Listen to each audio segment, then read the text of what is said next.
ఓట్ల లెక్కింపు సందర్భంగా అవాంఛనీయ సంఘటనలు జరగకుండా ప్రత్యేక కార్యాచరణ అమలు చేస్తున్నట్లు చంద్రగిరి డీఎస్పీ శరత్ రాజ్ కుమార్ తెలిపారు. సమస్యాత్మక గ్రామాల్లో పోలీస్ పికెట్లు ఏర్పాటు చెప్పారు.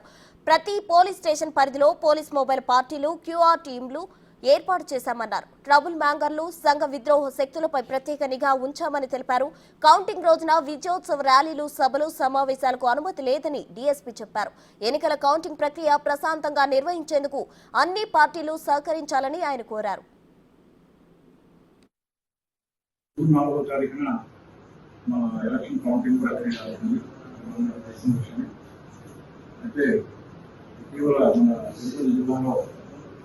ఎలక్షన్ సందర్భంగా కోవిడ్ కానివ్వండి, ఆఫ్టర్ కోవిడ్ కానివ్వండి, కొన్ని అవాంఛనీయ సంఘటనలు తీసుకోవడం జరిగింది. దానివల్ల కొంత శాంతి భద్రతలు కూడా వికాసం కలిగింది. ఇంకా అక్కడ ఉన్నట్టుగా చూస్తూ ఉన్నాయి. సో ఈ నేపథ్యంలో ఉన్నతాధికారులు, మన జిల్లా ఎస్పీ గారు, ఉన్నతాధికారులు మన జూన్ 4వ తారీఖు నాడు కానీ ఆ మర్నాడు కానీ ఎటువంటి వైరస్ ఉండకుండా ఉండడం కోసం ప్రత్యేక ఏర్పాటుని ప్లాన్ చేయడం జరిగింది. దాంట్లో భాగంగా సమస్యాత్మక గ్రామాలు అన్నింటినీ కూడా ఐడెంటిఫై చేయడం జరిగింది. అక్కడ పోలీస్ పికెట్ ఏర్పాటు చేపట్టాయి ముందే.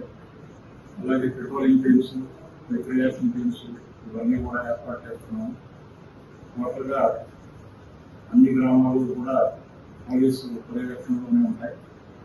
ఎవరైనా సరే ఎటువంటి అవాంఛనీయ సంఘటనలకు పాల్పడితే వారి మీద చట్టపరంగా తీవ్రమైన చర్యలు తీసుకోవడం జరుగుతుంది. ఆల్రెడీ 144 ఇంకా అమలులోనే ఉంది. కాబట్టి ప్రజలందరూ కూడా సంయమనం పాటించి ఎటువంటి ఉద్రిక్తులకి లోను కాకూడదనేది పోలీసు వారి విజ్ఞప్తి. అలాగే కౌంటింగ్ జరిగిన తర్వాత రిజల్ట్స్ వచ్చినా కూడా ఎటువంటి విజయోత్సవ ర్యాలీలు కానీ, క్వశ్చన్స్ కానీ, సభలు కానీ, సమావేశాలు కానీ ఇటువంటివి కూడా అనుమతి లేదు. వాటికి అవన్నీ కూడా తర్వాత ప్రత్యేక అనుమతులు తీసుకున్న తర్వాతే నిర్వహించాలి.